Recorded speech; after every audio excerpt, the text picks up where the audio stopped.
નમસ્કાર દોસ્તો, સુપરફાસ્ટ તાજા સમાચારમાં તમારું સ્વાગત છે। દેશ, દુનિયા અને ગુજરાતના તાજા, મોટા અને સૌથી મહત્વપૂર્ણ સમાચાર જાણીએ તે પહેલા તમે ચેનલમાં નવા હોય તો ચેનલને જરૂરથી સબસ્ક્રાઇબ કરીને વિડીયોને લાઇક કરી દેજો।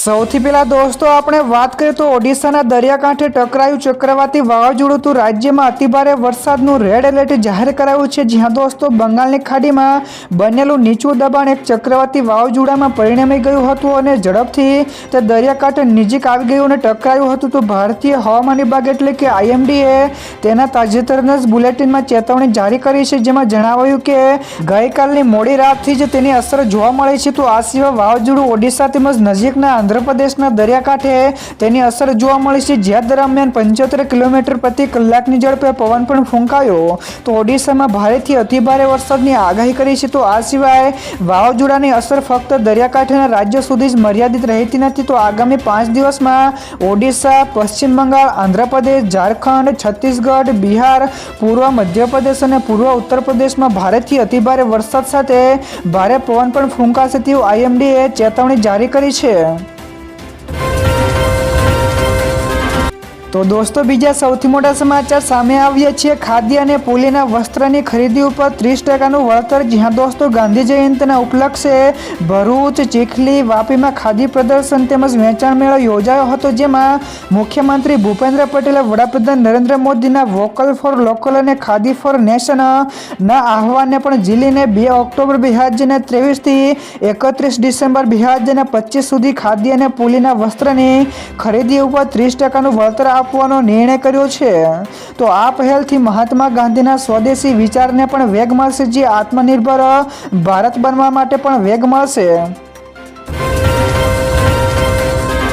તો દોસ્તો ત્યાર પછી આગળ વધુ એક સૌથી મોટા સમાચાર। ગઈકાલે રાજ્યમાં ઘણા બધા જગ્યાએ ધોધમાર વરસાદ જોવા મળ્યો, જ્યાં દોસ્તો જેમાં હવામાન વિભાગે આગાહી કરી છે તે અનુસાર કચ્છ અને સૌરાષ્ટ્ર અને મેન તો પશ્ચિમ સૌરાષ્ટ્રમાં વરસાદી માહોલ જામ્યો છે। તો ગાંધીધામ તેમજ ગ્રામ્ય વિસ્તારોમાં વરસાદ જોવા મળ્યો છે। તો હવામાન વિભાગે કચ્છ અને સૌરાષ્ટ્ર માટે હજુ પણ 2 દિવસ ભારે વરસાદની આગાહી કરી છે। તો રાજકોટના જસદણમાં પણ ધોધમાર વરસાદ જોવા મળ્યો, તો જામનગરમાં પણ ધોધમાર વરસાદ જોવા મળ્યો। તો લાલચોક, હવાઈ બંગલા વિસ્તાર તેમજ ઘણા બધા વિસ્તારોમાં વરસાદી માહોલ જોવા મળ્યો। તો જૂનાગઢમાં પણ ગીર સોમનાથ તેમજ આસપાસના વિસ્તારોમાં વરસાદી માહોલ જોવા મળ્યો છે। તો દોસ્તો તમારા વિસ્તારમાં પણ વરસાદી માહોલ હતો કે નહીં, ફટાફટ નીચે કમેન્ટમાં જણાવજો। તો દોસ્તો બીજા સૌથી અગત્યના સમાચાર સામે આવ્યા છે। ગુજરાતનું શિક્ષણ ખાડે ગયું તો તળિયાના 10 રાજ્યોમાં તેનો સમાવેશ થયો। જ્યાં દોસ્તો ભારત સરકારના પરખ રાષ્ટ્રીય સર્વેક્ષણ 2024ના રિપોર્ટમાં ગુજરાતના શિક્ષણ સ્તર અંગે ચોંકાવનારો ખુલાસો થયો છે। તો ગુજરાતનો સમાવેશ સર્વશ્રેષ્ઠ પ્રદર્શન કરનારા રાજ્યોને બદલે તળિયાના 10 રાજ્યોની યાદીમાં થયો છે। તો આ ઉપરાંત દેશના સૌથી ખરાબ પ્રદર્શન કરનારા 50 જેટલા જિલ્લાઓમાં ગુજરાતના 7 જેટલા જિલ્લાઓ નો પણ સમાવેશ થયો છે। તો રિપોર્ટ્સ અનુસાર ₹5 કરોડના ખર્ચે બનેલા વિદ્યા સમીક્ષા કેન્દ્ર છતાં પણ શિક્ષણનું સ્તર સુધર્યું નથી। ત્યારબાદ દોસ્તો ફટાફટ આગળના બીજા સમાચારની વાત કરવામાં આવે તો દિવાળી ઉપર દોડશે 1600 એક્સ્ટ્રા બસો। જ્યાં દોસ્તો દિવાળીના તહેવારને લઈને ગુજરાત રાજ્ય માર્ગ વાહન વ્યવહાર નિગમ દ્વારા 16 થી લઈને 19 ઓક્ટોબર દરમિયાન વિશેષ વ્યવસ્થા કરવામાં આવી છે। તો સુરત સહિતના શહેરોમાંથી વતન જતા મુસાફરો માટે કુલ 1600 એક્સ્ટ્રા જેટલી બસો દોડાવવામાં આવશે। તો ખાસ કરીને સૌરાષ્ટ્ર, ઉત્તર ગુજરાત, દાહોદ અને પંચમહાલ તરફ જતા શ્રમજીવીઓ તેમજ રત્ન કલાકારોને આ સેવાઓનો લાભ મળશે। તો નિગમના તમામ વિભાગો દ્વારા આ બસ સેવા તહેવારોની ઉજવણીમાં મોટી રાહત આપશે।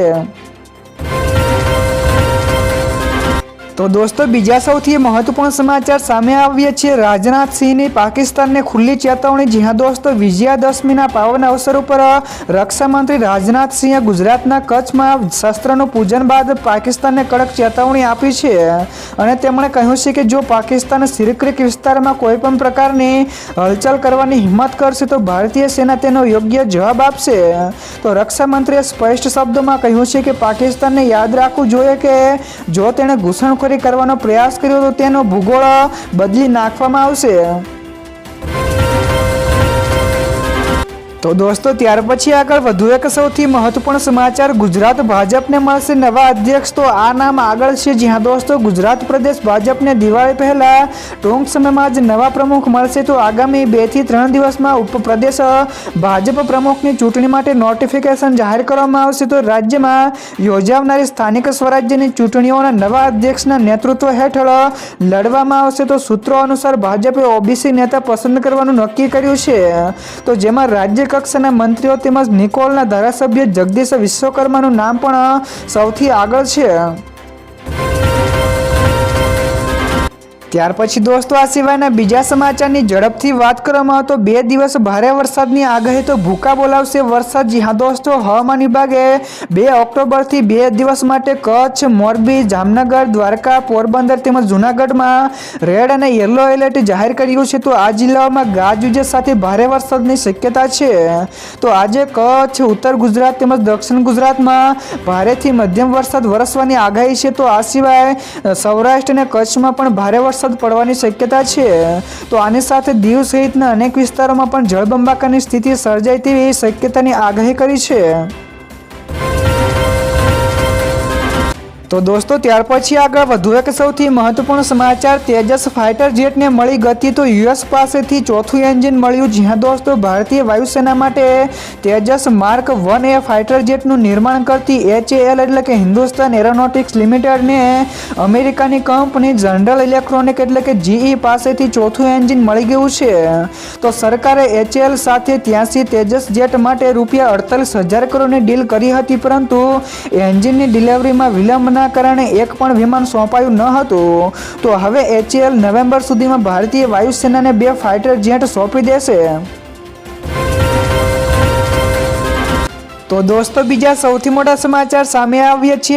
RBIનો નવો પ્લાન તો રૂપિયો બન્યો ગ્લોબલ. જી હા દોસ્તો, ભારતીય રિઝર્વ બેન્કે રૂપિયાને વૈશ્વિક ચલણ બનાવવા માટે એક મહત્વપૂર્ણ યોજના જાહેર કરી છે. તો આ યોજના હેઠળ હવે ભારત, નેપાળ, શ્રીલંકા અને ભૂતાન સાથે રૂપિયામાં વેપાર કરી શકશે. તો RBIએ કહ્યું છે કે ભારતીય બેન્કો આ દેશોના બિન નિવાસીઓને પણ સરહદ પારના વેપાર માટે લોન પણ આપી શકશે. તો આ પગલું વ્યવહારોમાં રૂપિયાની માંગ વધારવા તેમજ ડોલર ઉપરની નિર્ભરતા ઘટાડવાના ઉદ્દેશથી લેવામાં આવ્યું છે. તો દોસ્તો ત્યાર પછી આગળ વધુ એક સૌથી મોટા સમાચાર મળ્યા છે. દરિયો ગુજરાતની જમીનો ગળી જશે. જી હા દોસ્તો, કેન્દ્રીય જળશક્તિ મંત્રાલયના રિપોર્ટ્સ અનુસાર ગુજરાતના દરિયાકાંઠે 765 કિલોમીટરનું જમીનનું ધોવાણ થયું છે, જે ચિંતાજનક છે.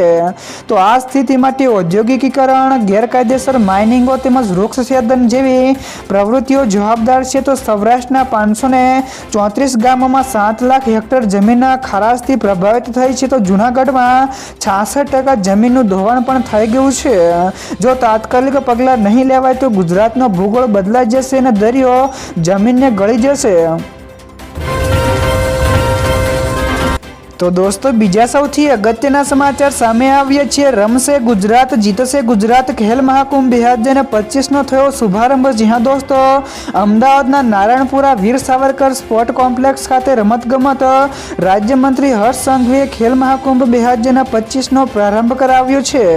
તો 3 શ્રેષ્ઠ શાળાઓ, મહાનગરપાલિકાઓ તેમજ જિલ્લાઓને રોકડ પુરસ્કારોથી સન્માનિત પણ કરાયા હતા. તો હર્ષ સંઘવીએ જણાવ્યું કે નવરાત્રિની સાથે યુવાનોનો લોકપ્રિય ઉત્સવ ખેલ મહાકુંભ પણ શરૂ થયો, જે વિશ્વમાં અનોખો છે. તો આ કાર્યક્રમ યુવાધનને રમતગમત પ્રતિભાને ઉજાગર કરશે.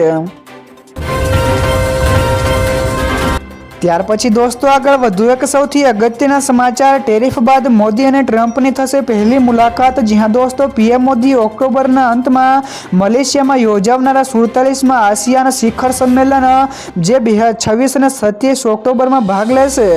તો આ સમિટમાં ટ્રમ્પને પણ આમંત્રણ અપાયું છે. તો 50% ટેરિફ લાગુ થયા બાદ આ પ્રથમ અવસર હશે જ્યારે બંને નેતાઓ આમને સામને હશે. તો બધાની નજર આસિયાન સમિટમાં દરમિયાન તેમની દ્વિપક્ષીય મુલાકાત તેમજ વ્યાપાર અને તણાવ ઘટાડવા ઉપર રહેશે. ત્યારબાદ દોસ્તો ફટાફટ આગળના બીજા સમાચારની વાત કરવામાં આવે તો ભારત અને ચીન વચ્ચે થશે સીધી ફ્લાઇટો શરૂ. જી હા દોસ્તો, ભારત અને ચીન વચ્ચે સીધી ફ્લાઇટ ફરી એકવાર શરૂ કરવા માટે કરારો થયા છે. તો વિદેશ મંત્રાલયે ગઈકાલે આ રીતે જાહેરાત કરી છે કે બંને દેશો વચ્ચે વાણિજ્યિક ફ્લાઇટ ફરી એકવાર શરૂ કરવી એ એરલાઇન્સ મંજૂરી તેમજ તમામ ઓપરેશનલ નિયમોનું પાલન કરવાની આધીન રહેશે. તો આ પછી એરલાઇન્સ ઇન્ડિગોએ પણ જાહેરાત કરી છે કે તે 26 ઓક્ટોબરથી ભારત અને ચીન વચ્ચે સીધી ફ્લાઇટો પણ શરૂ કરી શકશે.